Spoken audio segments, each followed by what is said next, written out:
Good morning, everyone. I hope everybody is excited for today's session. Please reply.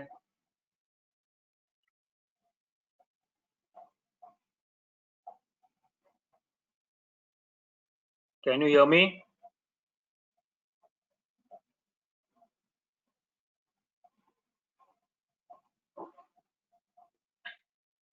Okay, we are still waiting for a few more participants to join in.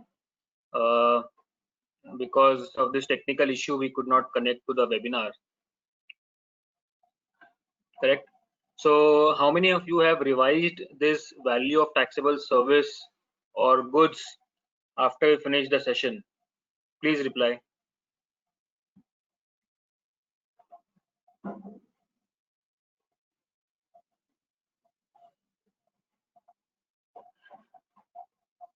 Did you guys revise the tax valuation rules and the valuation section? Please reply.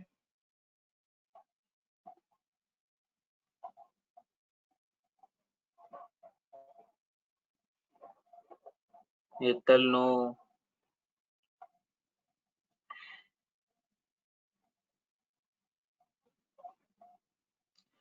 Okay Poonam no. कुछ याद है किसी को what we have done?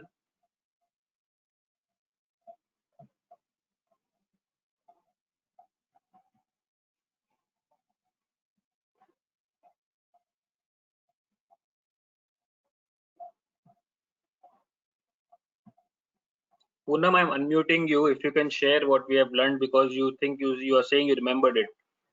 I'm unmuting Poonam. Yeah, Poonam, can you hear me?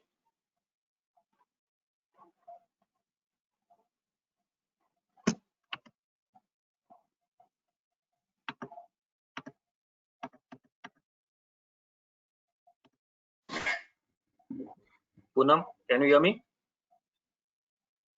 Please reply. Hello. You are unmute. Yeah, Poonam. Good morning, sir.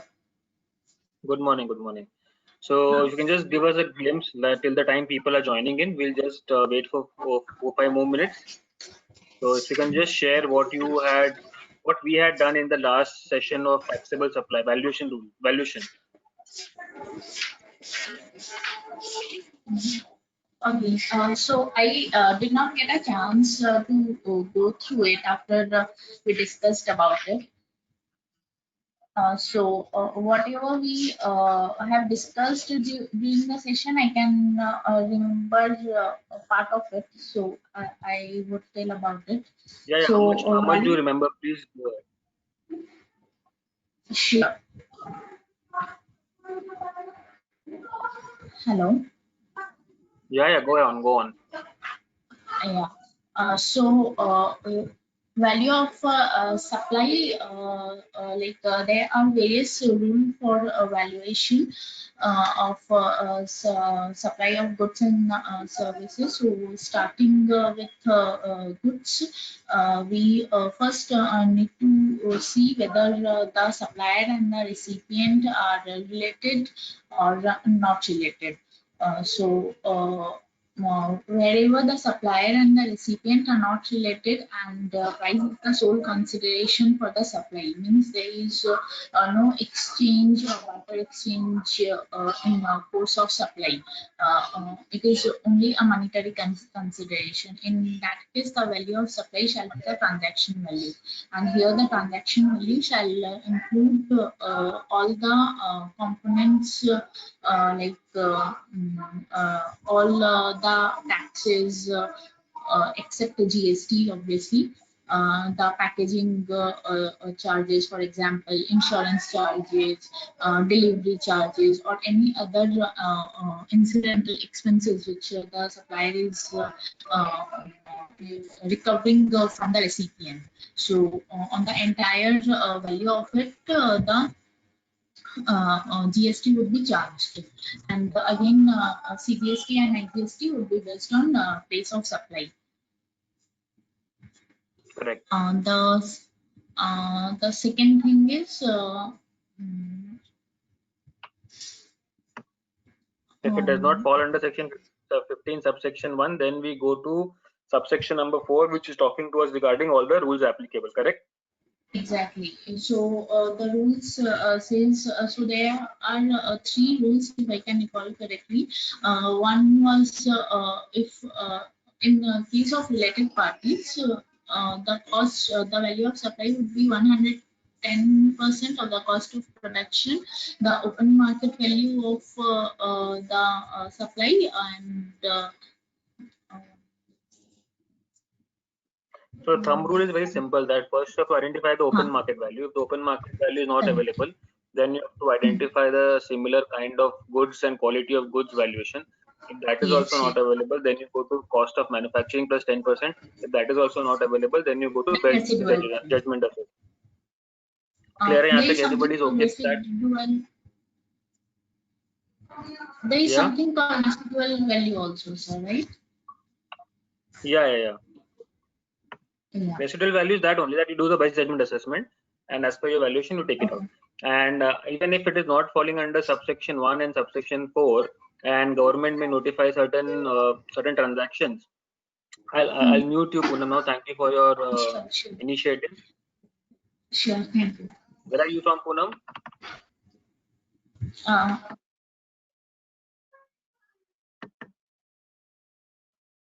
Yeah.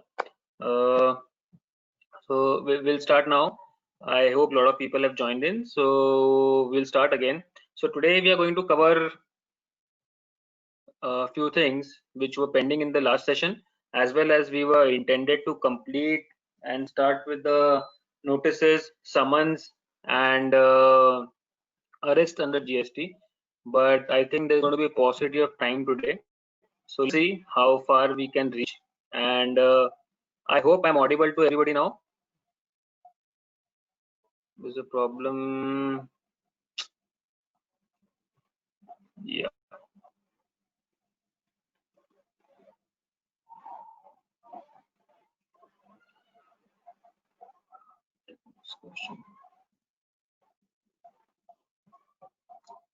Okay, so let's start now, and yeah, so let's start now, and we'll take it forward from here.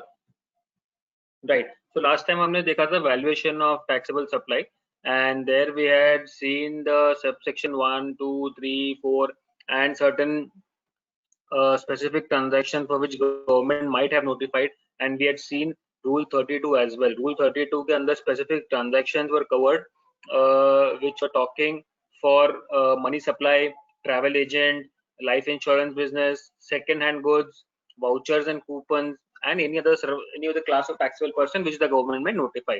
Then we had also seen the rule number 35. I think 35 we have seen. 35 was a pure agent also we have seen, correct? Like if I'm filing a return for my client and I'm even paying the taxes for him, so whatever amount I'm charging for the taxation amount, their GST will not be applied in case if it is the exact amount, and only on the professional fees the GST would be applied. So pure agent we had seen, and we'd also seen the MRP valuation. MRP valuation, we have to do a reverse calculation. Yeah, we were supposed to start with free supply, correct? So what is a free valuation value of service for free samples, correct? So क्या होगा free samples कौन से scenario में जाएगा, and what will be the valuation in those scenario? Will that be considered as supply or not considered as supply? If it is considered as supply, what should be the valuation of supply? If it is considered supply, then what will be the situation of ITC? So these are the things which we need to keep in mind while giving any free samples, and also while we are assessing or auditing some of our clients on a monthly basis, or on we are doing a health checkup on a monthly basis. This is very critical to note, because a lot of times free samples are distributed. So what is the impact of free samples? Because the client will tell you that I have not received any money and it is just a free sample. So you have to inform them, you have to guide them, whatever it may be. There is a certain valuation which needs to be applied for free samples, and this is how we'll be valuing it. This is what the law says, correct? So value of supplies for free samples shall be nil. However, input tax availed on purchases, services and capital goods shall be disallowed or reversed under subsection 17(5) of CGST Act 2017. अगर valuation नील होता है तो उसका 17(5) के अंदर block credit के अंदर उसको रिवर्स करना पड़ेगा ITC, what ever ITC you have taken for a corresponding free supplies. Correct. Now, as per Schedule 1, right, Clause A, permanent transfer of business assets without a consideration shall be a taxable supply if supplier has availed ITC on purchase. But अगर business asset है, transfer हो गया without any consideration, permanent transfer हो गया, like if I self consumed the business asset, right, or it has been disposed of, right, without any consideration, then and the supplier has availed the ITC on purchases what he has made, then what will happen, that we will be seeing. Then we have GST implication on free samples, case 1, right, we'll see that now.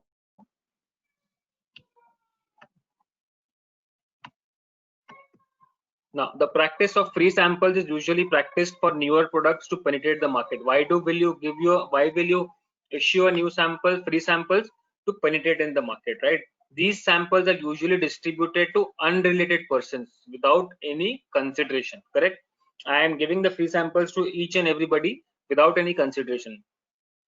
It is imperative to note that only supplies to related person without consideration are covered under Schedule 1 of the Act. जो हम यहाँ पे बोल रहे हैं Schedule 1 of the Act के अंदर, this is only for the related person, correct? It is imperative to note that only supplies to related person without consideration are covered under Schedule 1 of the Act. तो अगर related person के बीच में free sample होगा, then it is called as a supply and we have to do the valuation. Hence, the distribution of free samples to unrelated persons shall not come under the ambit of supply as per Section 7 of the CGST Act, Schedule 1, correct? Hence, no GST shall be required to be paid on the activity of distribution of free samples. तो अगर मैं free samples distribute कर रहा हूँ तो उस पर GST नहीं लगेगा. GST तभी लगेगा when the free samples are being given to the related parties, correct? Hence, the input tax credit of goods distributed as free samples shall be disallowed in accordance with Section 17(5) of the Act. That is, it is talking about the block credit, जहाँ पे आपको credit को block करना है. It is clear till here, right है? तो अगर मैं free samples दे रहा हूँ, unrelated persons को दे रहा हूँ, तो उस पे GST नील रहेगा, वैल्यू भी नील रहेगा, वैल्यू नील रहेगा तो GST नहीं लगेगा. और जो भी उसको बनाने में मैंने input services and capital goods use किया है, अब प्रोपोर्शनेट बेसिस पे मेरे को उसको रिवर्सल करना है एज पर सेक्शन 17(5) जो बोलता है ब्लॉक क्रेडिट के बारे में, करेक्ट है? तो we have seen one scenario जहां पे मैंने फ्री सैंपल्स दिया है. Second scenario, GST implication on extra units और quantity of the same product. 2+2, 2 लोगे तो 1 फ्री, 100 ग्राम पे 25 ग्राम फ्री, right? So in this scenario what will happen, will C.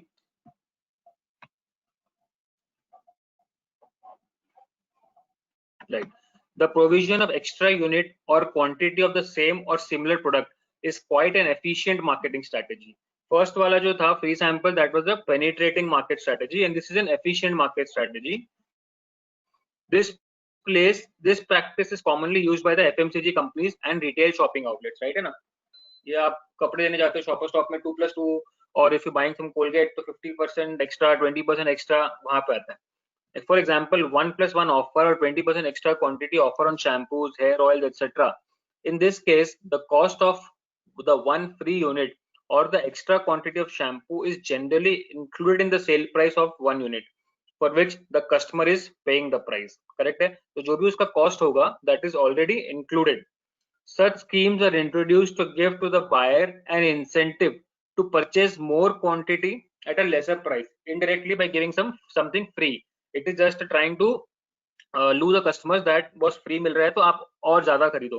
Hence, offering extra units quantity of the same product is in the nature of discounts and not in the nature of free samples. Correct? It is in the nature of discount.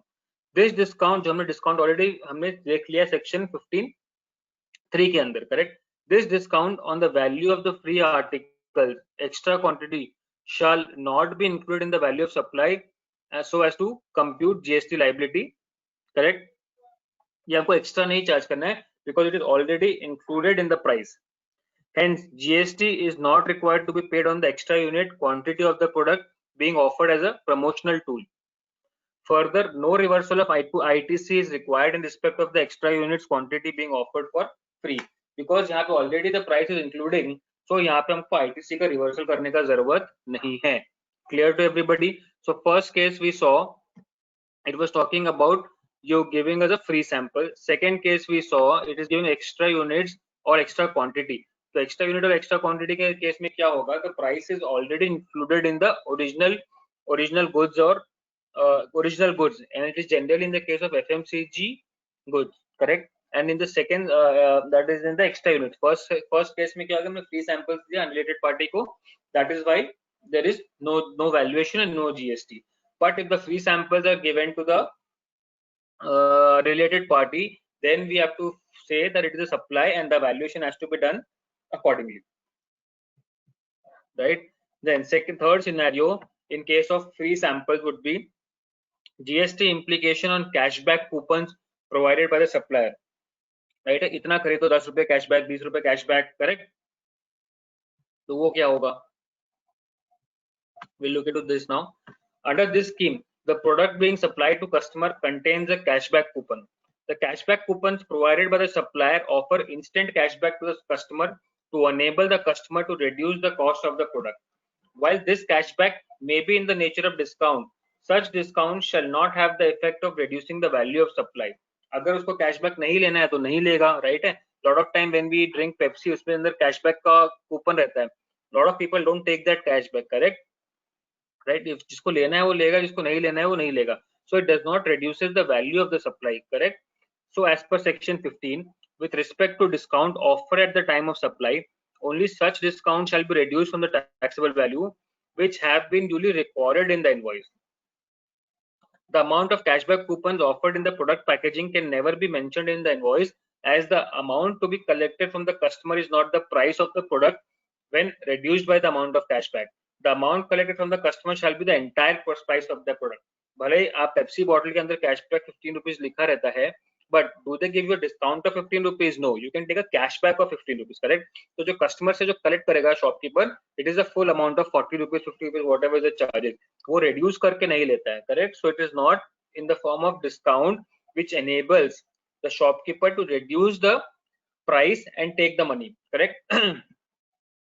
Hence, the amounts of cashback represents just the marketing expense of the supplier and has no impact of reducing the GST liability. So हम जो cashback coupon उसको marketing expenses के अंदर categorize करते हैं and it will not reduce the impact of GST liability. Is it clear to everybody? So let's move further. So we will see related party को अगर अपन ने एक free samples दिए तो क्या होगा उसका value. Let's go there. Right. So value of supply for free supplies, correct? Schedule 1 of CGST Act. अगर मैंने मेरे related party को free supply किया है तो उसका valuation क्या होने वाला है? So we have a small example to be read here. Mr. A manufacturer purchases raw material, avails services and capital goods and produces 100 quantity of mobile X. एक 100 मोबाइल बनाने के लिए उसने क्या क्या किया, रॉ मटेरियल खरीदा, कुछ सर्विसेज लिए, कुछ कैपिटल गुड्स भी उसने यूटिलाइज किए, correct? The total cost for mister A was 1,15,000 rupees. Then what he did, Mr. A the manufacturer wanted to promote mobile X. तो अभी मोबाइल तो बना लिया तो प्रमोशन भी करना पड़ेगा. Here Mr. A the manufacturer gives all 100 quantity of mobile X to various customers as free supplies. That is without any consideration. जो उसने 1,15,000 में जो उसने 100 मोबाइल्स बनाए थे वो उसने अपने कस्टमर्स को फ्री सैम्पलाइज के तरह से दे दिया. Now government asks Mr. A that you have utilized ITC on purchases, services and capital goods for manufacturing mobile X, correct? आपने तो पूरा ITC ले लिया है. However, when it comes to collection of GST on sales, you gave all the mobile as free supplies, right? So government will ask you, अपना ITC भी ले लिया है और उसको अपने free supply दिखा दिया है, तो how is it possible? So what did Mr. A reply in this scenario? Mr. A replied to the government, these are not free samples, as customers shall not order new mobile if they like it. These are free samples to promote Mobile X as marketing technique. Government, you cannot reverse my ITC as per section 17(5) as mobiles are not free samples here. यहाँ पे मैं ये नहीं बोल रहा हूँ कि ये आप सैंपल ले लो और उसके बेसिस पे आप मेरे को 100 पीस 200 पीस 500 पीसेस का आप मेरे को ऑर्डर दो. These are just the free samples to promote the mobile so that it becomes usable in the market, and after that usability there will be demand created from the other persons to buy that mobile, correct? So this is not something which is called as free samples. These are just a promotion technique. So the government cannot deny the ITC. This is the contest of the manufacturer. Government replies to Mr. A. Now after this, what the government replies? You are right. You have not given free samples. Hence we won't reverse your ITC. Correct? जो आपने बोला correct है. आपने free samples नहीं दिया है. आपने सिर्फ marketing किया है. So we will not reverse your ITC. However, there is a schedule 1 free supplies for you. As per clause A of schedule 1, permanent transfer of business assets without any consideration shall be a taxable supply if the supplier has availed ITC on purchase, right? So what does that schedule 1 talks about? कि boss अगर आपने कुछ permanent transfer कर दिया है business asset को, यहाँ पे मैंने क्या किया है, जो भी मैंने 100 मोबाइल फोन्स बनाए हैं, I have transferred it to all the other of my customers without any consideration, and I am also taking the ITC, correct? So the schedule 1 clause A, what does it says? Permanent transfer of business assets without consideration. Permanent transfer of business assets without consideration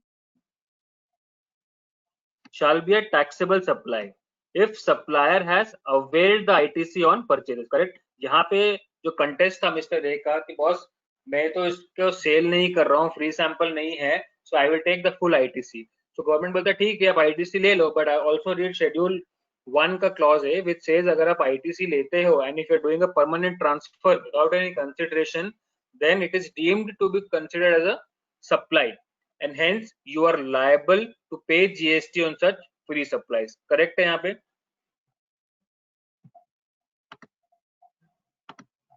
Is it clear to everybody?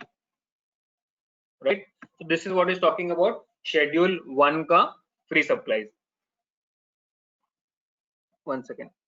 So let us go back, and then we have some more examples relating to cashback related stuff. So let's see that.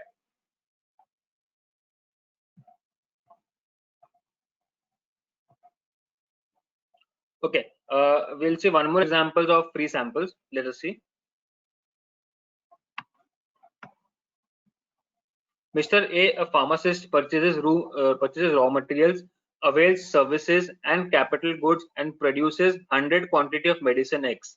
Total cost for Mr. A was again 1,15,000 rupees. मैंने यहाँ पे medicines बनाए और मैंने उसके लिए क्या क्या यूज किया, raw material यूज किया, services यूज किया, capital goods यूज किया, right? Mr. A, pharmacist, wanted to test viability of medicine X. So Mr. A, pharmacist, gave all 100 quantity of medicines to various doctors as free samples. That is without any consideration. If doctors like the medicine, then they can place an order for the medicines. So what is the government's view in this scenario? Government asked Mr. A that you have utilized ITC on purchases and services and capital goods. However, when it comes to the time for GST collection, you gave free samples.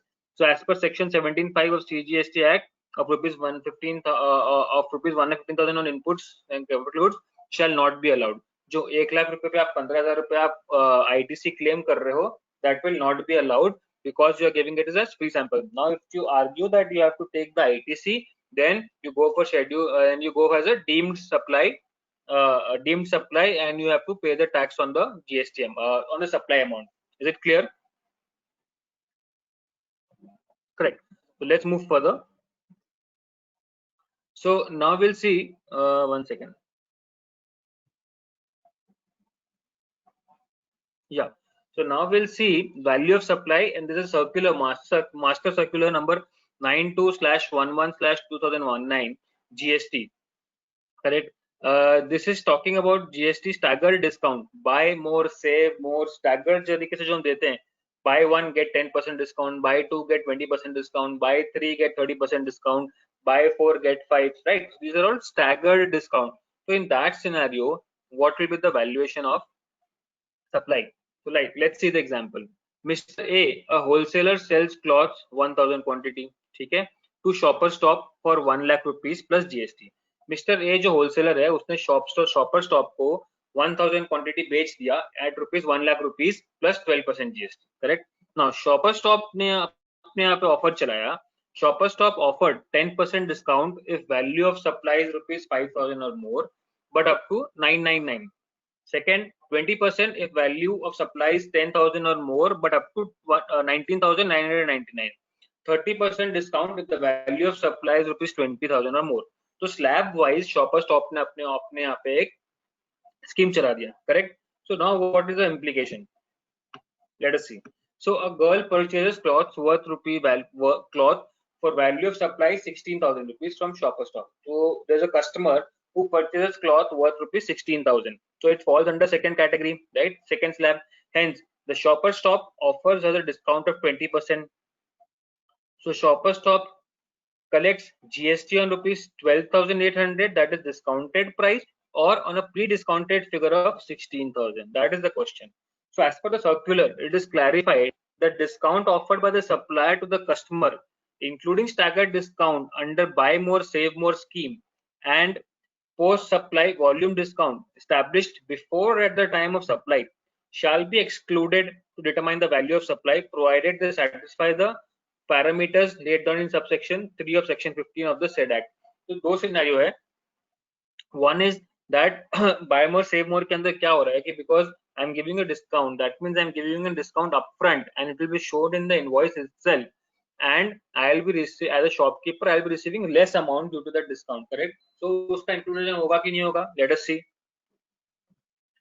So in this scenario, hence shopper stop shopping mall shall be liable to charge GST amount only on the net amount of 12,800 and not the 16,000 amount, because discounts are disclosed in the invoices itself, right? And schedule 1 shall not be attracted in this scenario, correct? Because it is already included in the invoice. Also, shopper stop is not required to reverse ITC as ITC credit for the purchases made in relation to inputs, because the value of that input is only reduced by the discount, right? And we have not given it as a free samples, and it is shown upfront in the invoice. Also, shopper stop is not required to reverse the ITC credit as per section 17(5) for purchases made in relation to inputs from whom, जो यहाँ पे इन्होंने inputs लिया है Mr. A से, right? As shopper stop has not given free samples to any girl, to the customer, right? So shopper stop ने कुछ free sample नहीं दिया है. It has just given the discounts to the customer in a staggered manner. So this is a clarification given by the circular, and this is how you calculate the staggered discount, correct?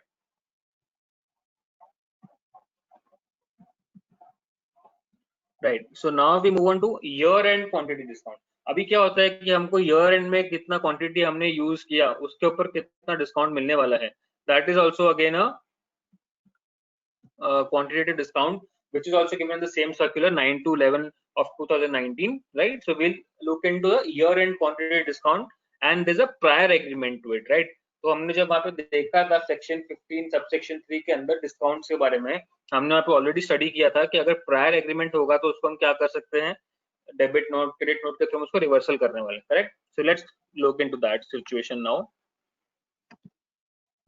Question: Company A introduced discount scheme for its buyer at the beginning of the year, which said get discount of 1% if you purchase 10,000 pieces in a year, right? So initially this year beginning में ही discount scheme को promote कर दिया गया था, and there is an agreement that if you buy 10,000 units in a year, you will get 1% discount.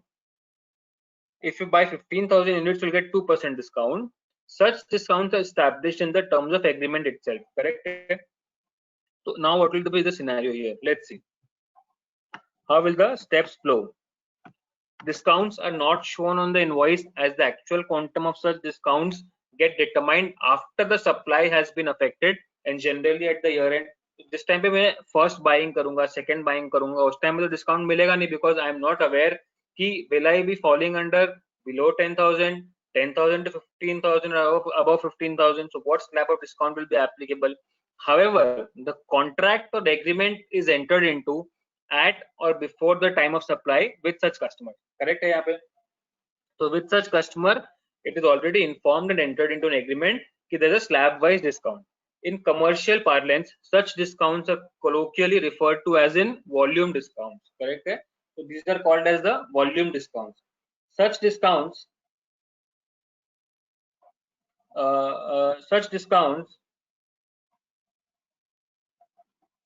I hope everybody is clear. My voice is clear because I'm getting certain messages that the voice is not clear.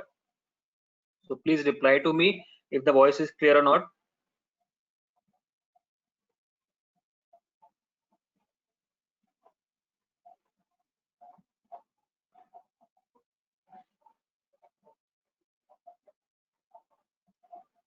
Okay, fine. So let's move further. Right. So such discounts. So हम लोग यहाँ पे देख रहे थे कि it's a discount which is given on a volume basis, 1%, 2%, depending upon the volume you do. Correct. So and it is already entered into at the beginning of the year itself. Correct. Such discounts are passed on by the supplier through credit notes and also reduce GST. Correct. तो supplier क्या करेगा? एक credit note issue करेगा and जो recipient है, he has to reverse the ITC which is already claimed. Correct. So circular clarifies that discount offered by the supplier to customers shall be excluded to determine the value of supply, as discount is established before or at the time of supply itself. Correct? Because it was determined before only thing which was pending was the amount which will be there. So once it is established at the year end, then that amount has to be reduced from the value of supply. However, they must satisfy the parameters laid down in the subsection 3 of section 15 of the act. So उसमें क्या बोलता है, वो conditions को उसको satisfy करना पड़ेगा. It is further clarified that the supplier shall be entitled to avail the ITC for such inputs. जो supplier होगा वो पूरा का पूरा ITC ले पाएगा because it is not a free sample. It is just a discount given, like we saw in the shopper stop example, correct, of the ITC of such inputs, input services and capital goods used in relation to the supply of goods or services or both on such discount. Correct hai? So it is not a free sample, but it is just a discount which has been offered and also on a pre-agreement basis. Hence, company A shall be required to charge GST only on the net amount, correct, after discount. Also, company A is not required to reverse the ITC credit for purchases, services availed in relation to input services used in relation to supply of such goods. तो जो manufacturer है या जो supplier है उसको reversal करने का जरूरत नहीं है, and he has to pay the tax on the net amount after discount, and he has to issue a credit note to the recipient. Correct. Now we come on to the recipient side. However, the customer shall be required. Customer कौन है? Supplier का यहाँ पे recipient.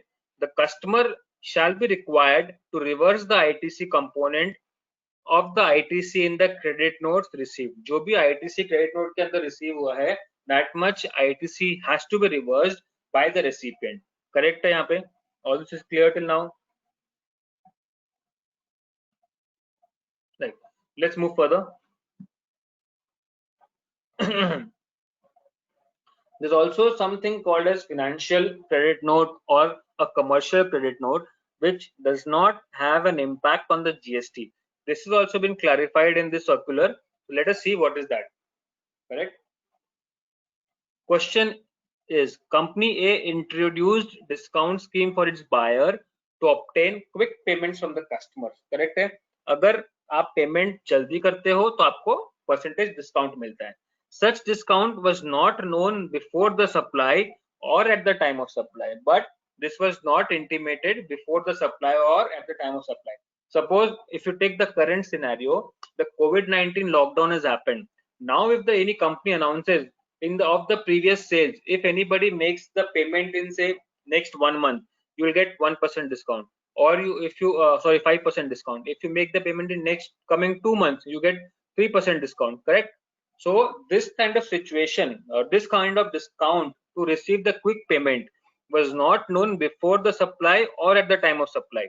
So what will happen in this scenario? So example, company A supplies 10,000 packets of biscuits to Mr. B at the rate of rupees 10 per packet, correct? Afterwards, Measures A, company A, revalues it at rupees 9 per packet.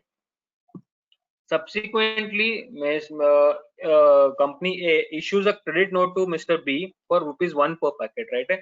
तो उसने price को revalue कर दिया and उसका जो amount था difference का उसके लिए उसने क्रेडिट नोट इश्यू कर दिया सप्लायर ने to the recipient.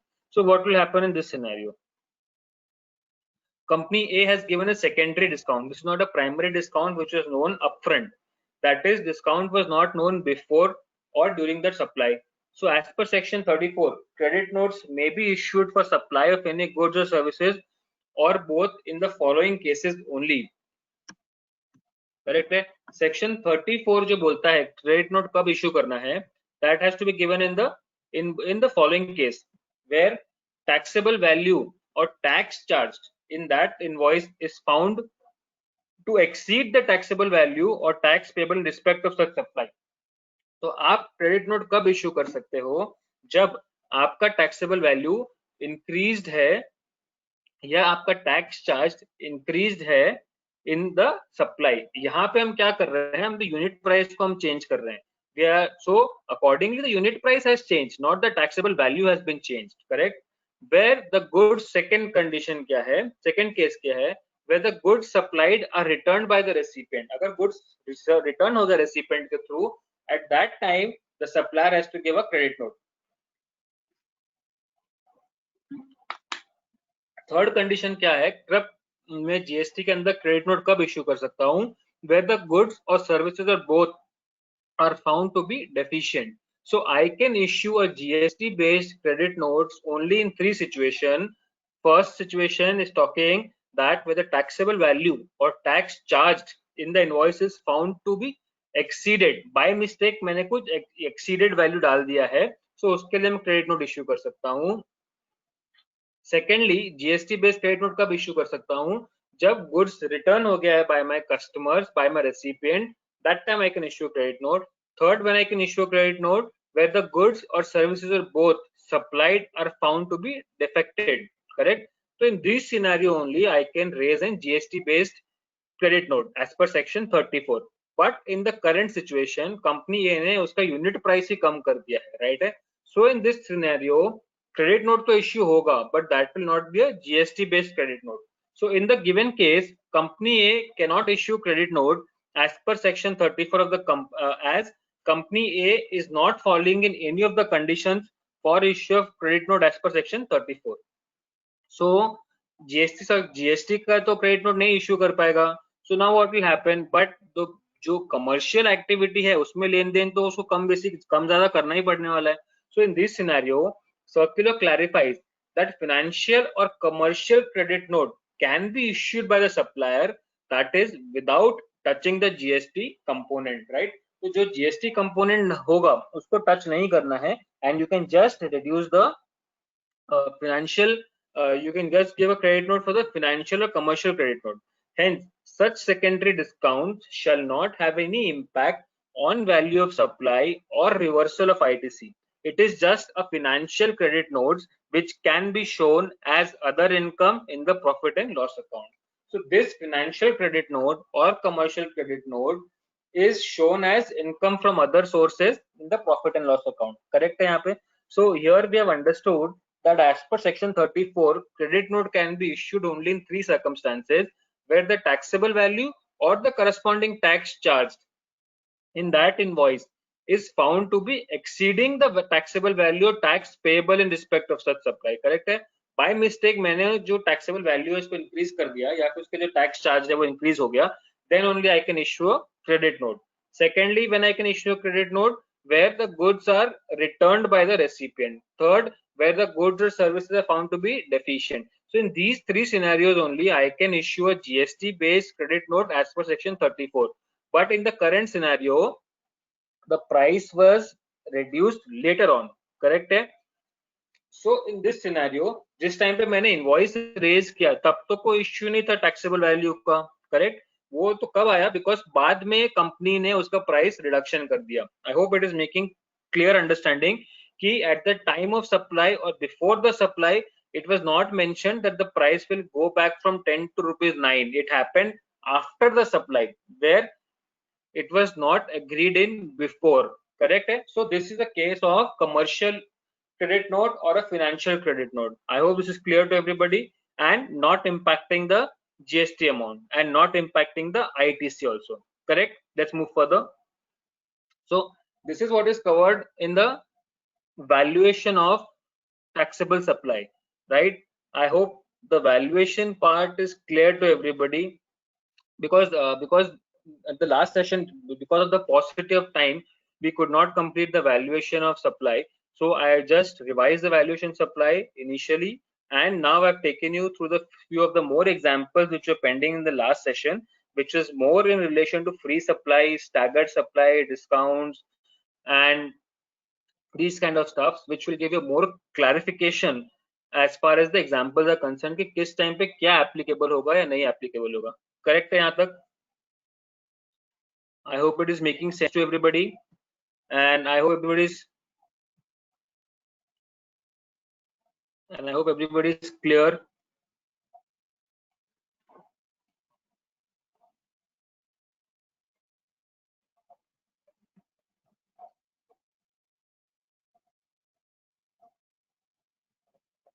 Right. So let's move further. There are certain issues. There are certain issues which I think you can send me on the personal chat, and we can discuss, because those are case-based issues. So we will look it into in the case base, and because we do not have that much time here to discuss each and every case, right? So let's move further. So now we are moving further to time of supply. Correct है? हमने पहले देखा कि place of supply क्या होगा. Based on the place of supply, we could identify whether it is going to be a CGST, SGST or IGST. Then we saw कि बस ठीक है, ये तो हमको identify हो गया कि ये CGST, SGST होगा या IGST होगा. Then invoice क्या value पे बनेगा, ये भी हमने identify कर लिया with the help of the valuation rules, subsection 15, subsection 1 and subsection 4 and subsection 5. Correct? So now valuation भी निकल गया, कौन सा tax लगना है वो भी निकल गया.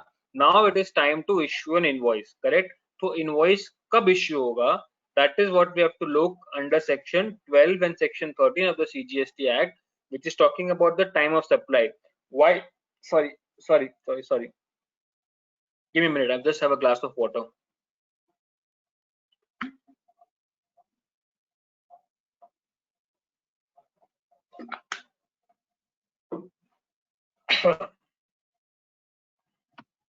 Correct.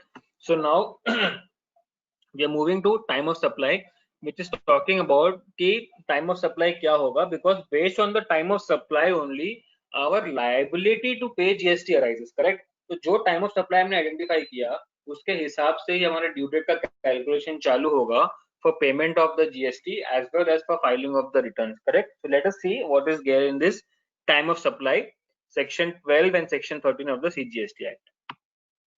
Let us see what is the importance of this. The time of supply fixes the point when the liability to charge GST arises. मेरा time fix होगा कि boss मेरा GST का liability आ गया है, now I have to pay the GST amount. It also indicates when a supply is deemed to have been made. Right? Deemed supply भी कब होगा वो भी हम इसी से identify कर पाएंगे from the time of supply. Correct? Now time of supply in relation to goods is given under section 12. Time of supply in relation to services is given under section 13. Correct? So we'll just see the various situations for time of supply, and then we will see the examples, and then we will see few of the other allied provisions for this particular time of supply. So let us see time of supply for goods, section 12 of CGST Act. Correct? So time of supply of goods shall be earlier of the following three in the normal cases. So there are two cases when you have to pay the GST. Correct? One is the normal case जहाँ पे आप supply कर रहे हो. One is the reverse charges जहाँ पे recipient को supply करना है. Sorry, the recipient has to pay the tax on the reverse charge basis. Correct है? तो दो सिनेरियो में आपको tax payment करना है. तो tax payment करने के लिए कब हमको payment करना है? How do we identify that? through time of supply. So time of supply हमको कैसे आइडेंटिफाई करना है? In the normal scenario, earlier of the following things, earlier of the following dates. Sorry, give me a moment.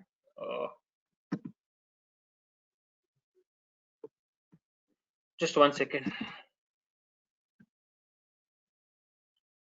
Right. So time of supply, sale of goods, we will see.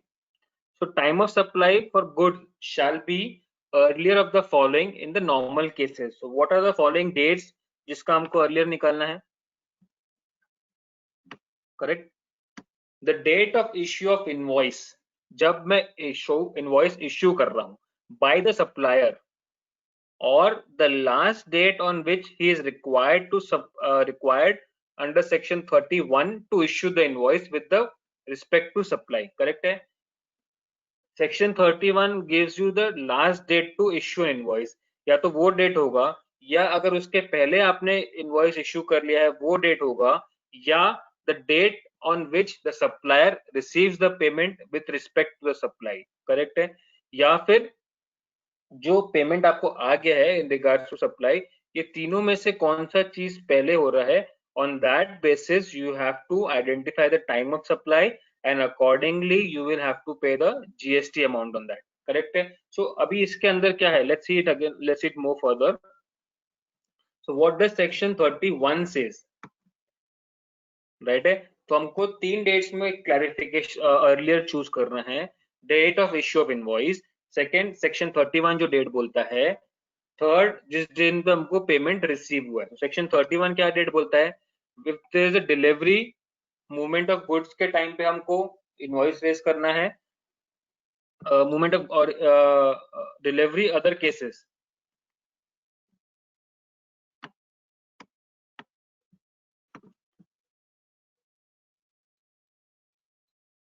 Right है?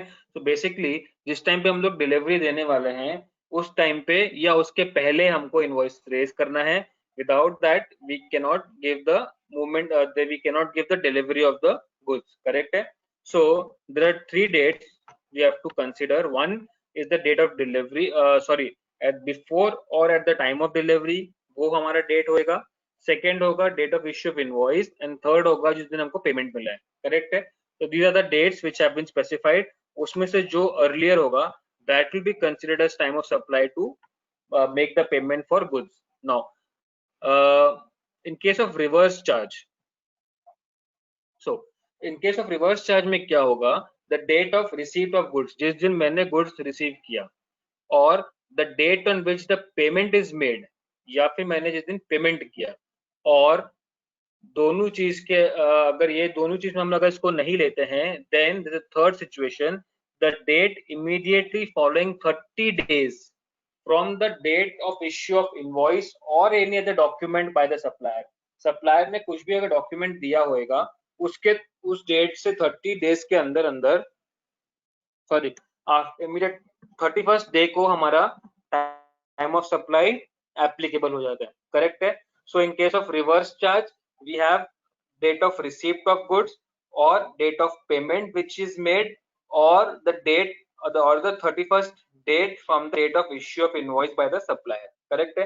So this will be the time of supply for goods in case of reverse charge. In case of normal case it was three dates: date of issue of invoice, या फिर section 31 का date which says before or at the time of delivery of goods, और the third which is saying about या हमको जब भी payment मिला है, इन तीनों में से जो भी जल्दी होगा that will be considered as my time of supply, and I will have to make the payment of the taxes. So after this there was a question कि बॉस एडवांसेस जो मिल रहा है हमको उसके अंदर क्या होगा, जीएसटी का एप्लीकेबिलिटी क्या होगा. So there was a notification number 66 of 2017, central tax, dated 15th of November 2017. So liability to pay the tax at the time of receipt of advance has been relaxed in case of goods. Right? So in case of goods, correct, अगर हमको कुछ advance मिला है, then the liability to pay the tax, because यहाँ पे क्या date बोलता है वो, the date on which the supplier receives the payment. Correct है? So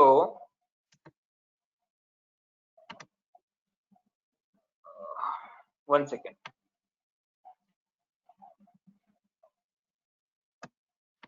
Right? So ये वाला जो date है कि the date should be the time of supply shall be the date on which the supplier receives the payment with respect to the supply. So यहाँ पे possibility था कि it will be an advance payment which the customer receives, correct? तो वहाँ पे भी taxability आ रहा था and people used to pay the GST and it was given accordingly that the payment should be made on the advances also. But by a notification number 66 of 2017, there's a liability to pay the tax at the time of advances has been relaxed in case of goods, right? So I hope it is clear till here as far as time of supply is considered for the goods. So now let us move to section 13, which is talking about time of supply in case of services.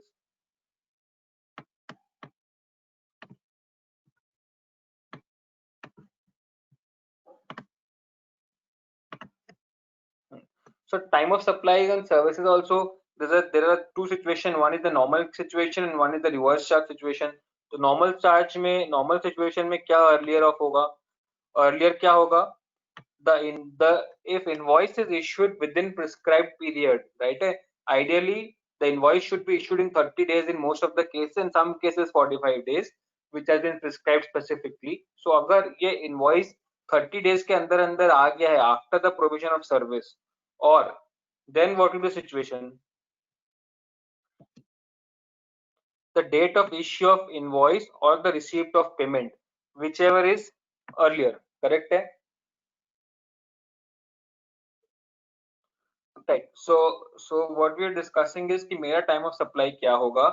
If I am giving the normal case में supply कर रहा हूँ मैं, so in this scenario, invoice is issued within the prescribed period, right? मैंने अगर कोई service provide किया, I am giving a consulting services, I am giving a training services to my client, and after the completion of services, if I issue an invoice within 30 days as per the times prescribed, then what will be the time of supply? The date of issue of invoice or the receipt of payment, whichever is earlier, correct? Now if the invoice is not issued within the prescribed period, अगर मैंने 30 days के अंदर उसको नहीं payment किया, then the date would be considered as the date of provision of service or the receipt of payment, correct है? So मैंने जिस दिन पे सर्विस प्रोवाइड किया, that will be considered as my time of supply, और उस दिन से मेरा लाइबिलिटी कैलकुलेशन होगा for GST payment, and accordingly interest will be charged from the day of provision of service and not the date of invoice और the date of receipt of payment, correct है?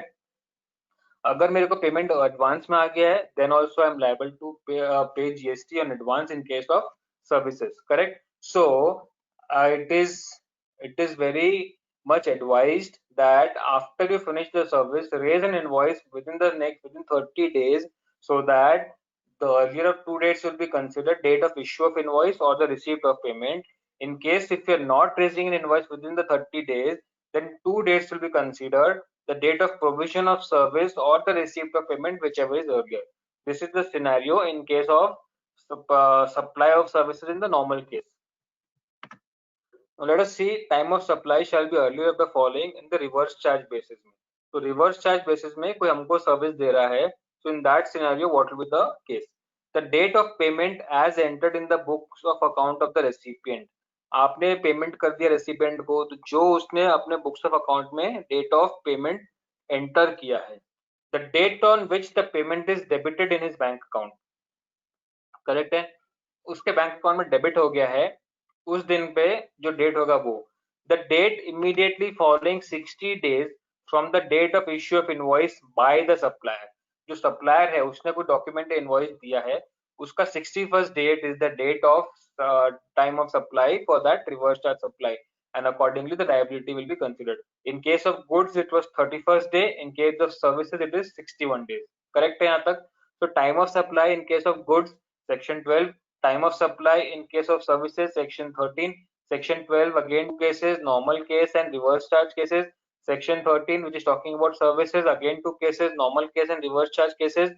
So first we'll look into revise again the section 13, supply of services, normal case, invoice has been issued within the prescribed time limit of 30 days, then earlier of the two dates we have to consider the date of issue of invoice or the receipt of payment. If the invoice is not issued in the prescribed period, then earlier of two dates we have to consider the date of provision of service or the receipt of payment.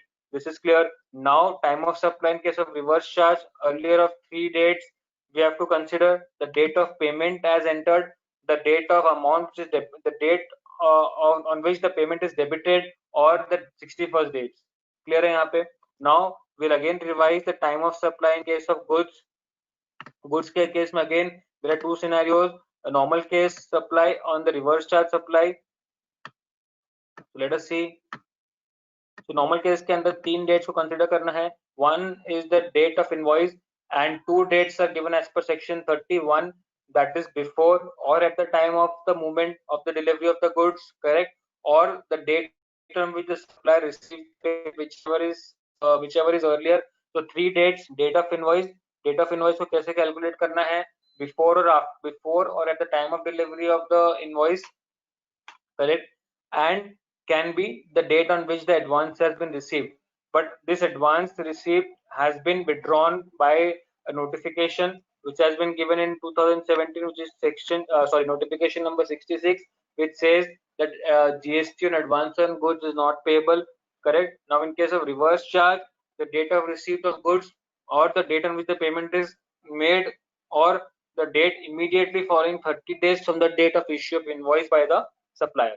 I hope this is clear to everybody. So let's move further. We'll see certain situations in time of supply.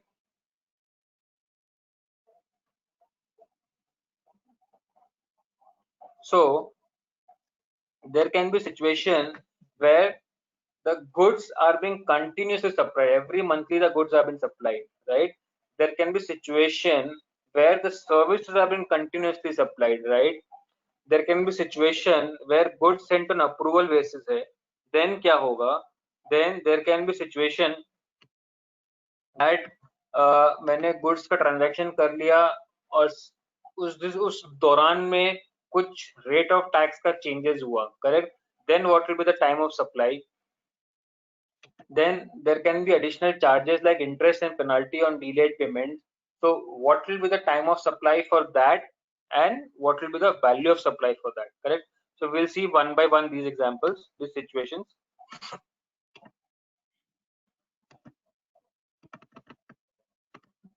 Correct. So time of supply, continuous supply of goods है मेरा, correct है? So now what is the case? I am giving the goods on a continuous basis. So let us see क्या होगा इसके अंदर. So as per section 12, time of supply of goods is what? Earlier of 3 dates, date of invoice, or last date as per section 31, or the date of receipt of payment by the supplier, correct? So issuance of invoice as per section 31 is as below. In case of continuous supply, so 31(4) क्या बोलता है?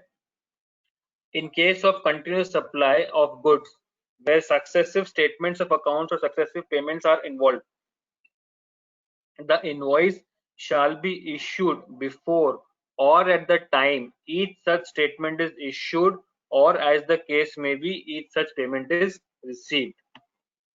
Correct है? तो यहाँ पे हम क्या बोलते हैं, कंटिन्यूस बेसिस हमारे पे गुड्स का सप्लाई होता है, like we have milk supply, we have egg supply, we have newspaper supply, right? अगर वो कोई ऐसा सप्लाई है जिसपे जीएसटी एप्लीकेबल है and it is being given to you on a monthly basis, तो 3 डेट्स को हमको कैलकुलेट करना है अर्लियर के लिए, डेट ऑफ इनवॉइस सेक्शन 31 और date of receipt of payment.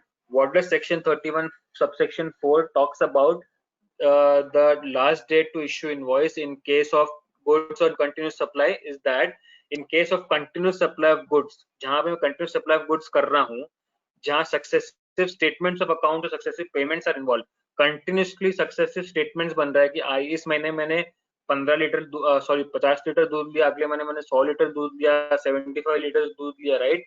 And on those basis of those statement successive payments are involve कि ठीक है, इस महीने का ये बिल है, उसका ये पेमेंट है, इस महीने का ये बिल है, उसका ये पेमेंट है. Then in that scenario, the invoice shall be issued before or at the time of each such statement issued, or as the case may be, each such payment is received. तो ये मान लिया जाएगा कि जब भी वो इनवॉइस का डेट क्या माना जाएगा, जब भी उसने वो स्टेटमेंट इश्यू किया या फिर जब भी उसको पेमेंट आया for that particular cycle, correct है। तो that will be the as per section 31 का डेट ऑफ इनवॉइस होगा और the date of receipt of payment which by the supplier, correct है। सिंपल है यहाँ पे। तो जो मैं मंथली इनवॉइस बनाऊंगा वो डेट्स हो जाएंगे बिकॉज इट इज ना continuous basis, correct? And now we move further. In case of time of supply of continuous supply of services, date of invoice as per section 31. So where the due date of payment is ascertainable from the contract, right? है मेरा continuous supply का contract है, correct है। I am going to give you a support services for the IT on a continuous basis for 1 year, and ये मेरा monthly invoice 5 तारीख को raise होगा and you have to make the payment to me if that is the situation mentioned in the contract. Second, where the due date of payment is not ascertainable from the contract, there is a no ascertainability of the date from the contract. It's a lump sum contract, so this is the amount of the contract, and this is the scope of services, correct? That can be second situation. Third, where the payment is linked to the completion of an event. कोई particular event हुआ and on basis of those event percentage completion method में मैं invoice raise करने वाला हूँ, correct है। So in these three scenarios can be there in case of continuous supply.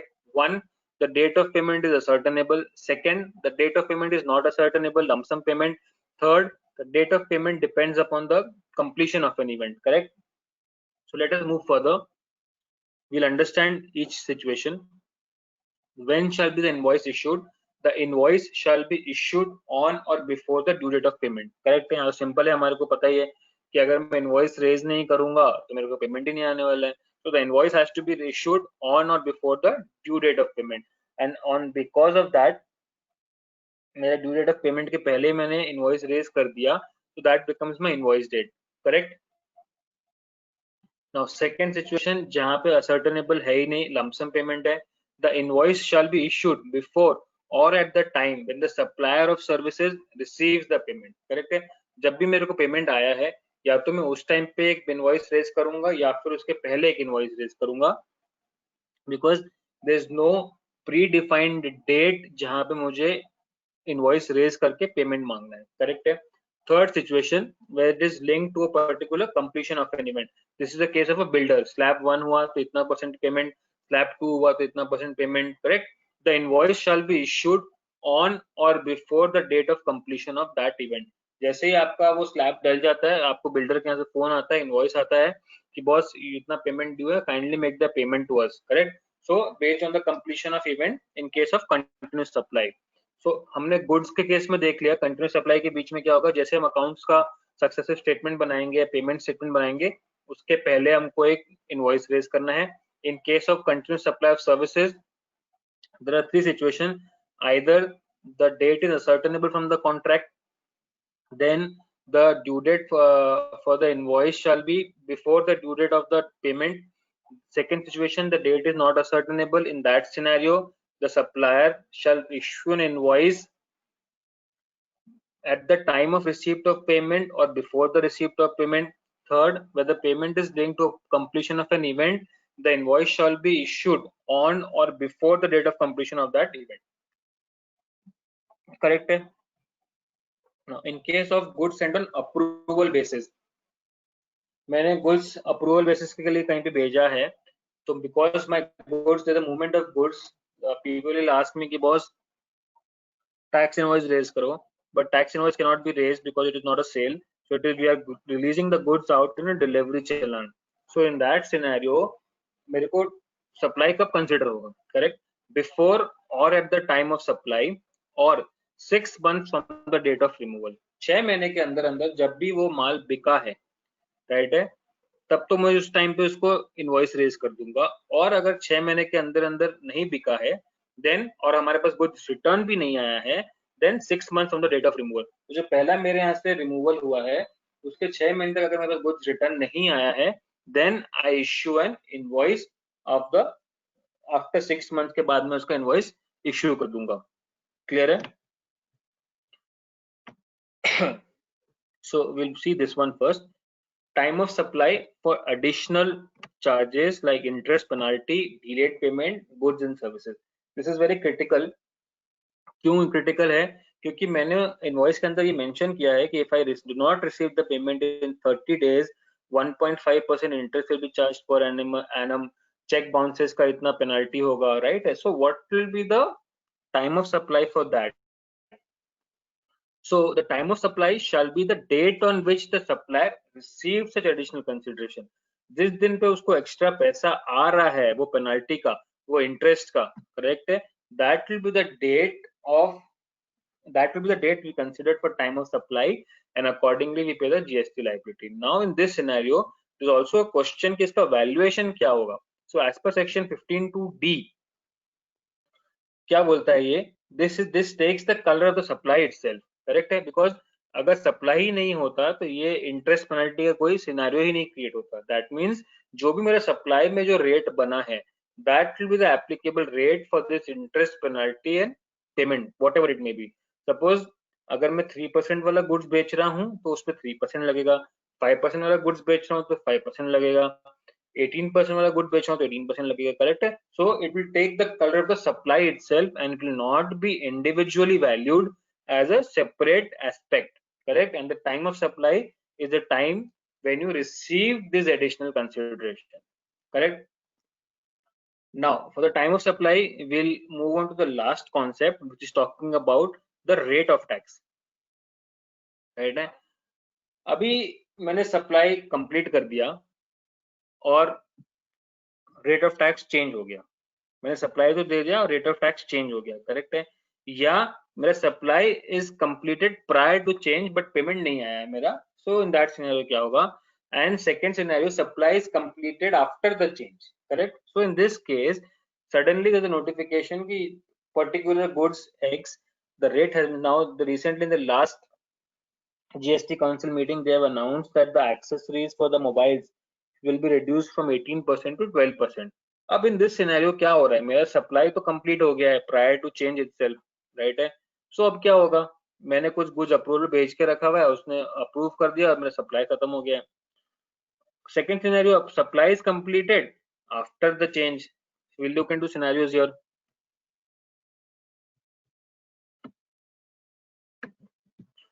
I would request you all to please read this time of supply patiently at your home, because little critical है ये, because based on this there can be lot of assessmental issues कि boss time of supply ये नहीं ये होगा, ये नहीं ये होगा. So just have a understanding of this time of supply and read it at your own.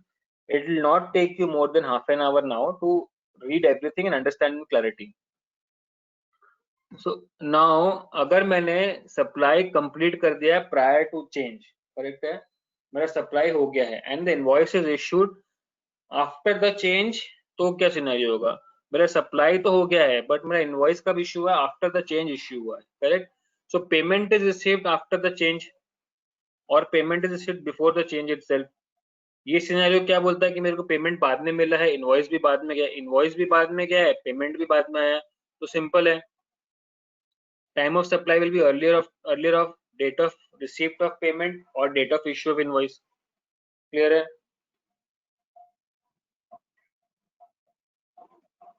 Clear है यहाँ पे? सो मेरा इनवॉइस बाद में गया है, मेरे को पेमेंट भी बाद में आया है, तो अर्लियर क्या होगा? अर्लियर रिसीट ऑफ पेमेंट और issue of invoice, whatever it may be. In this scenario both is happening after the date of change, correct? तो कोई इश्यू नहीं है.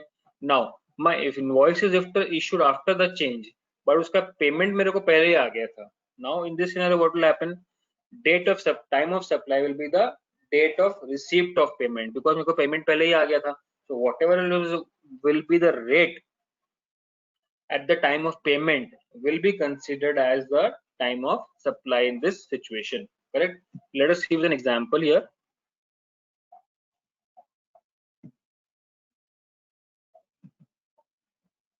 I think there's no example which I've kept here. Sorry, this is not an example. For supply of goods, payment of tax needs to be made only at the time of issue of invoice in terms of notification 66 of 2017, as we have already seen in the previous slide also, correct? This is just a glimpse to make you understand कि boss time supply कैसे identify होगा. But whenever it says the date of receipt of payment is before the date of issue of invoice, as we can take the benefit of section notification number 66 of 2017, which says the time of supply will be the time of issue of invoice. Correct, ये खाली understanding के लिए है कि actual date of receipt क्या होना चाहिए. Correct. Now हमारे यहाँ पे इनवॉइस इश्यू हो गया आफ्टर चेंज, पेमेंट रिसीव हो गया before change, then the date of receipt will be the date of payment. Same situation यहाँ पे भी है, but it will be considered as the time of issue of invoice. Correct है, sorry. Now invoice issued prior to change, मेरा invoice issue हो गया prior to change. Now payment can be received after change or payment can be received before change. Payment received after change. So time of supply is date of issue of invoice. So let us see the example over here. Correct. Now let's say there was an increase in tax rate from 18% to 20% with effect from 1st of September 2017. Right. Date of change क्या है? 1st September. What is the tax rate applicable when the service provided an invoice issued before change in rate in July 2017? Tax rate कब change हुआ? September में. But मैंने service कब provide कर दिया? Prior to change. मैंने invoice कब issue कर दिया? Prior to change. Correct है? But the payment is received after the change.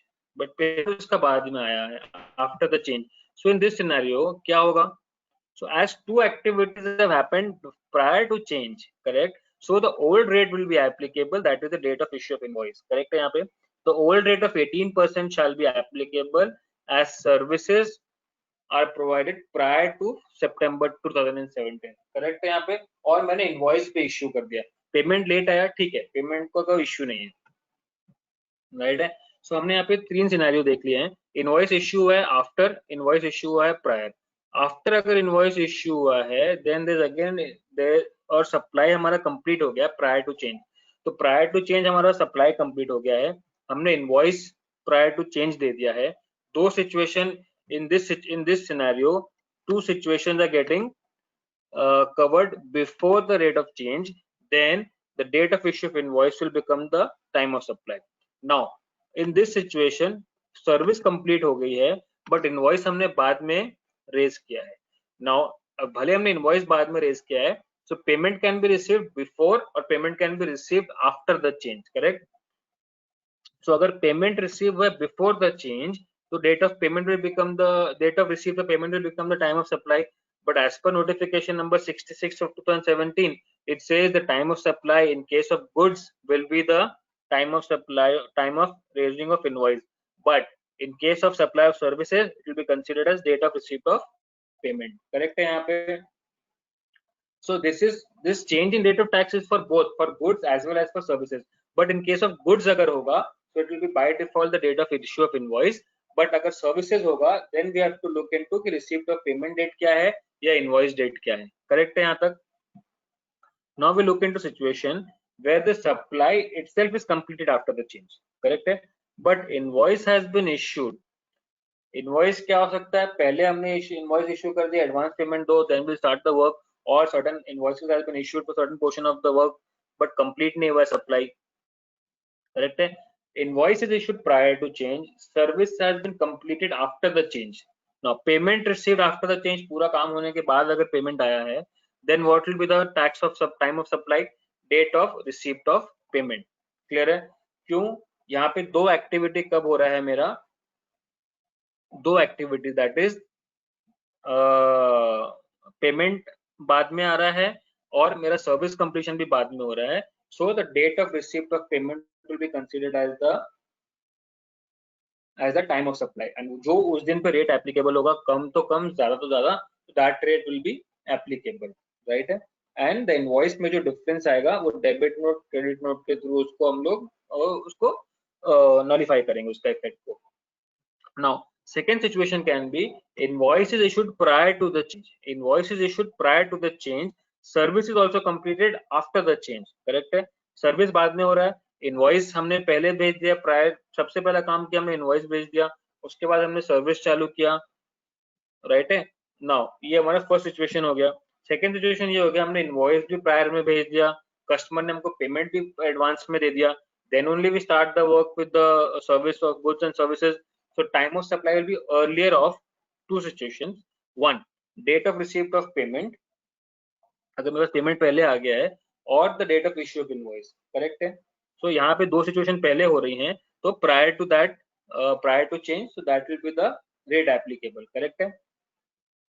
क्योंकि मुझे पेमेंट भी पहले आ गया है चेंज के, इनवॉइस भी मैंने पहले दे दिया है, सर्विस भले मैंने बाद में दिया है. So two activities are happening before the change, so that will be the time of supply.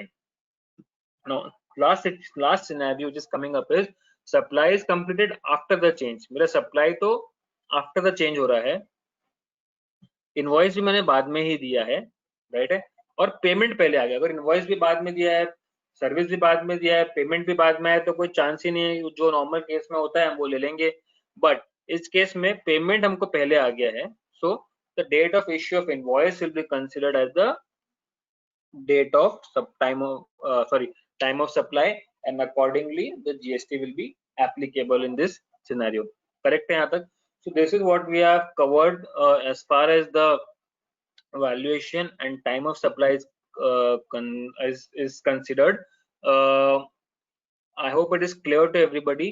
Valuation में हमने ये देखा कि क्या उसका valuation होगा, और time of supply में we understood what will be the time of supply, and because of this time of supply we could identify GST applicable कब होने वाला है, and when we are liable to pay the GST, correct. So we'll just quickly recap the time of supply so that it is clear to everybody once again.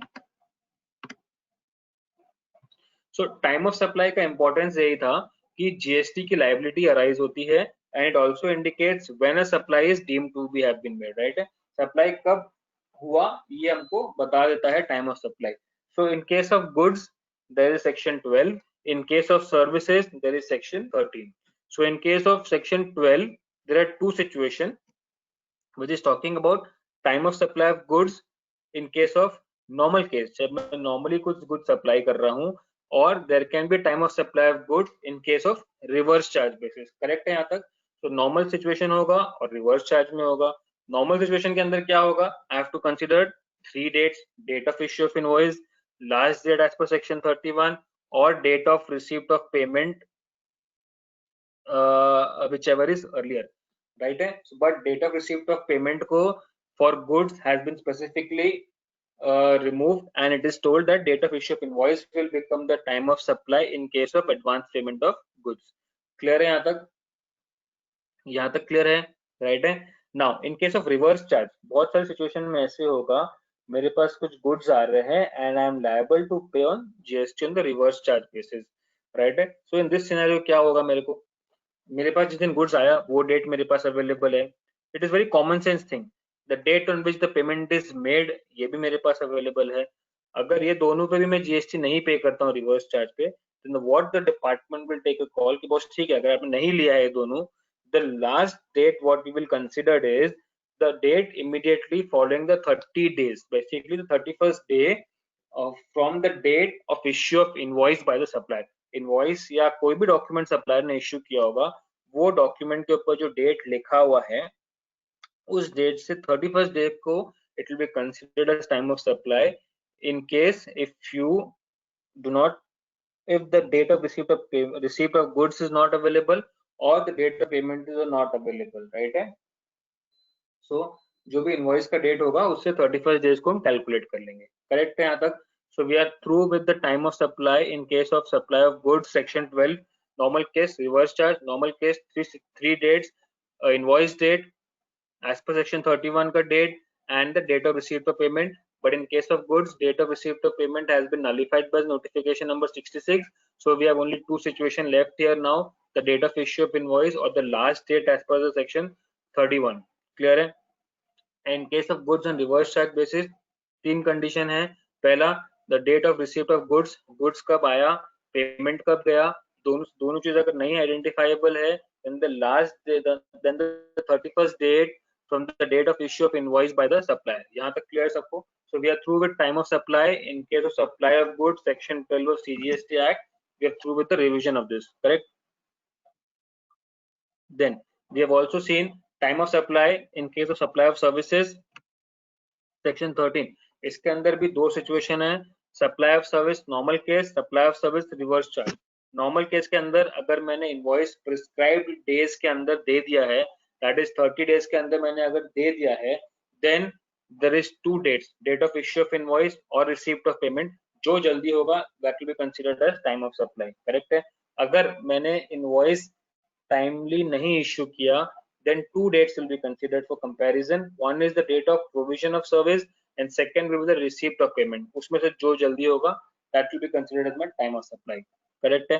In case of reverse charge similar है कि the date of payment as entered in the books of accounts of the recipient, मैंने मेरे books में क्या date डाला है, correct है, कि मेरे को इस दिन पे ये सर्विसेज आया है और उसका मैंने पेमेंट किया है। The date on which the payment is debited in his bank account, correct. हो सकता है कि मैंने चेक इश्यू कर दिया है आज के डेट का और मैंने सप्लायर को दे दिया है cheque, but the supplier has not deposited the cheque in 3 months time. So there can be a difference in the date of payment as entered in the books of account और the payment which has been debited from my account, correct है। तो जो भी earlier होगा वो date consider होगा। अगर वो दोनों डेट अवेलेबल नहीं है, राइट है, या मैंने पेमेंट किया ही नहीं है, then in that scenario 61st day from the date of issue of invoice by the supplier. I hope this is clear to everybody. Time of supply in case of services दो situation, normal case, reverse charge.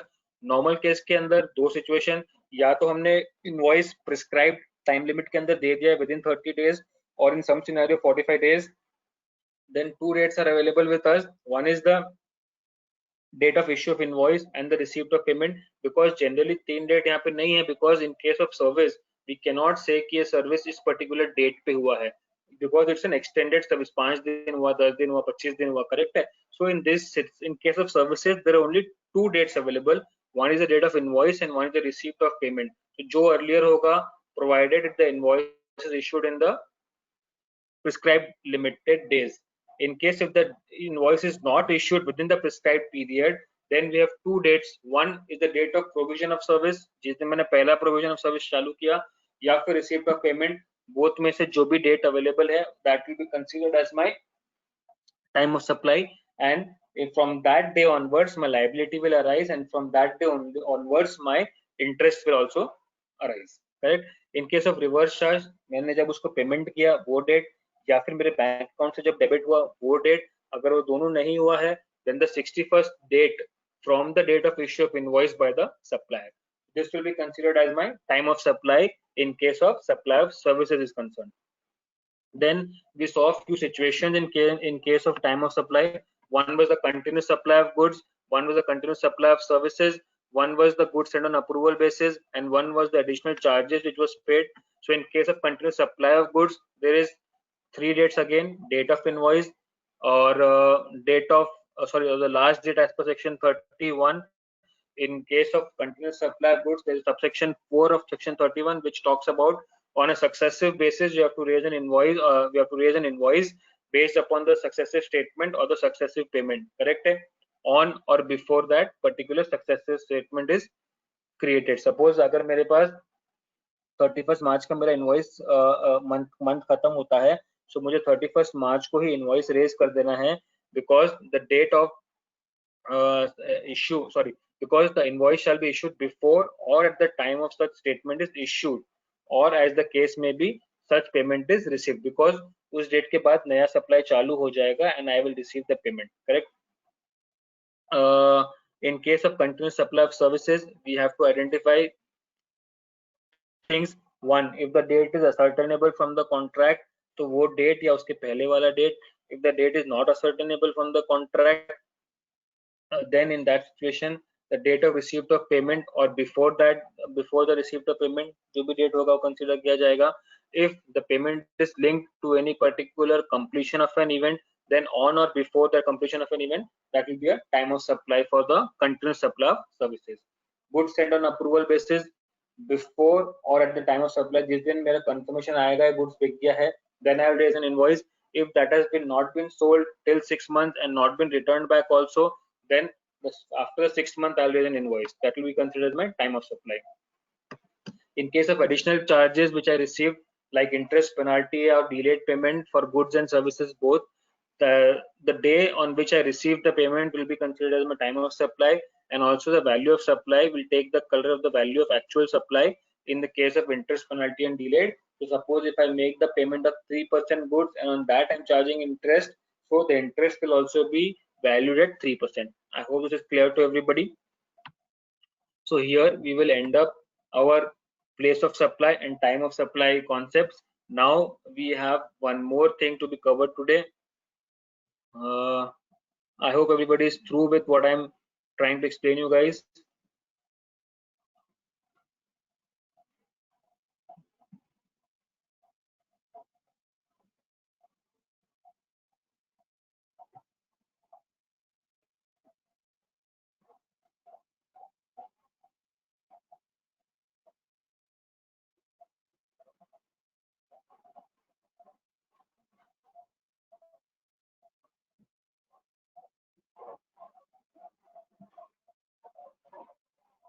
So there are a few queries which I'll take it now. So there's a query from Hetal which says advance received an order required to pay GST. So in case of goods, you're not required to pay GST. In case of services, yes, you're required to pay GST. There's a question from Poonam where she's asking material advances received by service provider. Is it chargeable to GST at the time of receipt of the advances? I need more clarification on this. What do you mean by material advances received by service provider? This can be taken on a personal level. Now, there's one more question from Apurva Shah. Services in the month of March 2020, but invoice is raised in the April within 30 days period of time. Is the invoice date of April 20 is valid? Since since in such case GST liability shifted in April for the work done in March. Yes, it is valid because you are issuing invoice within the prescribed time limit, right? So let us move further. Anything else to be discussed, please let me know, or else we will start with the new concept that is again going to take some time. Where we are going to cover today is the notices, summons, and arrest.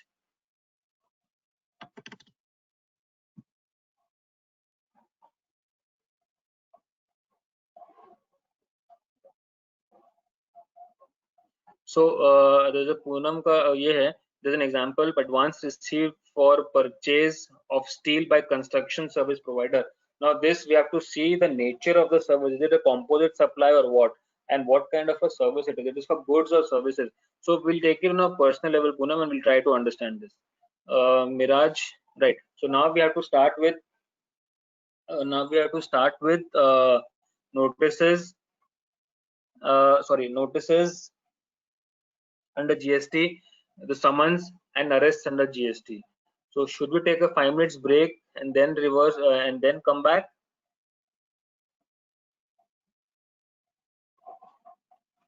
Please reply. Do you guys need a break for 5 minutes?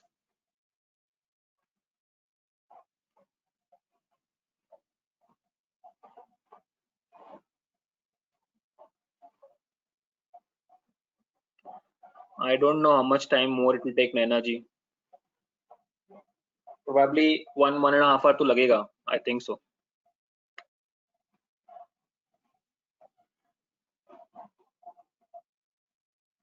Okay, we will take a break. It's 1 o'clock right now. We'll revert back. We'll come back in.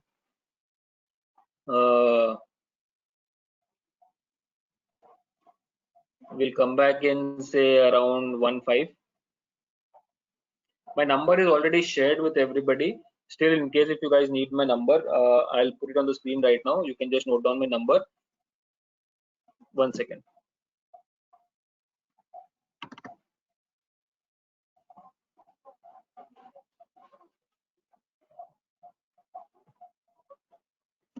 Okay, before taking a break, let's take a quick poll today. We have not done a poll today, so that it gives me a clear understanding.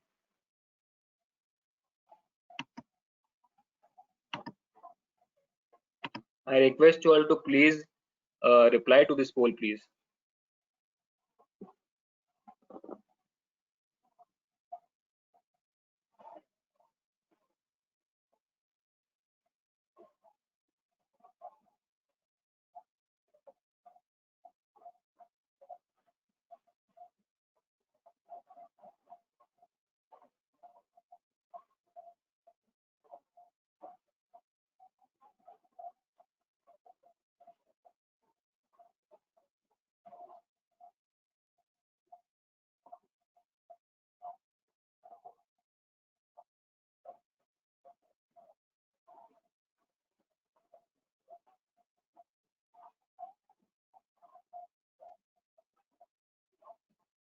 Guys, those who have not voted, please vote so that we can part for some break.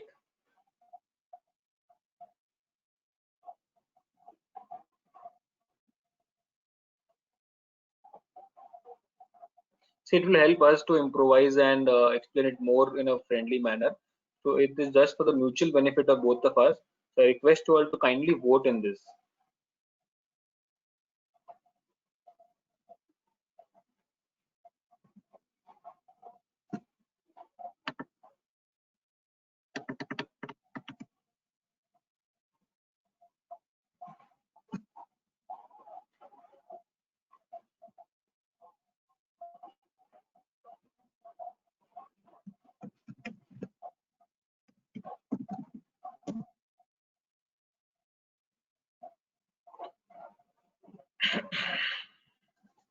Uh, there can be one more thing which we can do. As this particular topic, notices, summons, and arrests, is a long topic. Again, I think it is going to take around 2 hours of our time. Let me just show you the slide.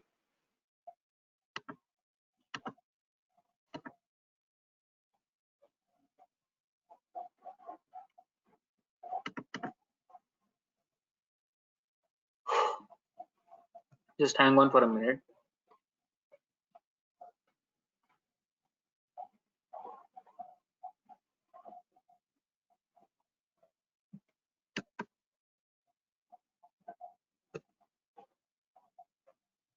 Okay, fine. Thank you for the vote. I'll close the poll right now. Thank you.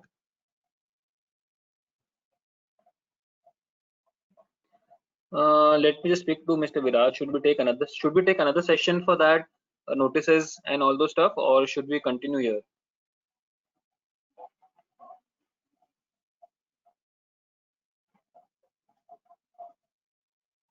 Then should we take another session, because it is going to take 2 hours, I think so, because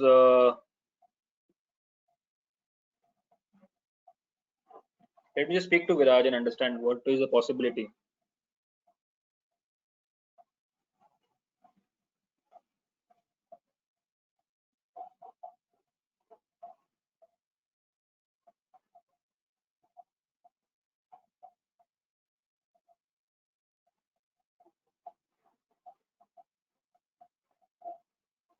hello Virag भाई, क्या कर रहे हैं?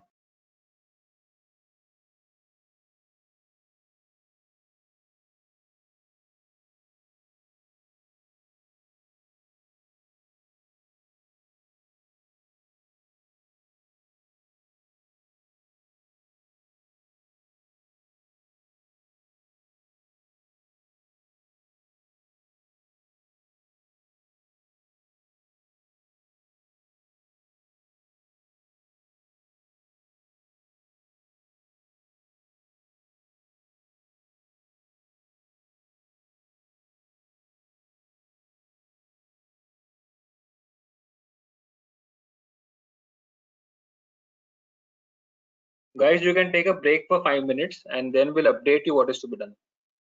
हाँ, बोलो ना विराग भाई.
ठीक है, चलेगा, ठीक है, ठीक है, ठीक है, ठीक है, ओके, चलो.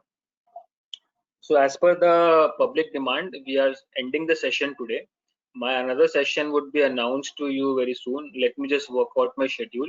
And day after tomorrow, we have a schedule of Nikhil sir as well. So where we'll be covering a lot of other topics which is pending from his side. So thank you very much for the patience hearing. I think everybody has my number. So in case any query is there, I'm available on the WhatsApp group also. So you guys can let me know, and my session will be updated to you on the WhatsApp and as well on the email. Thank you. Have a great day. We're ending the session.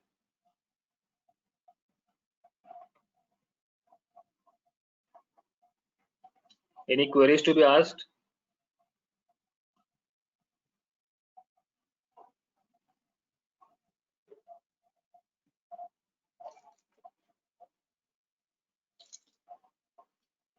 Nikhil sir's session would be there day after tomorrow, that is 30th of April, and my session would be announced in some due course of time. And as far as this presentations are concerned, this is not the PPT which I have made. This is a specialized software on which I'm working. So that is why it takes time, and I'm updating these things, and I'll let you and share it with you as soon as possible. So just give me some time, right, guys? So thank you, everybody. Thank you. Have a great day ahead.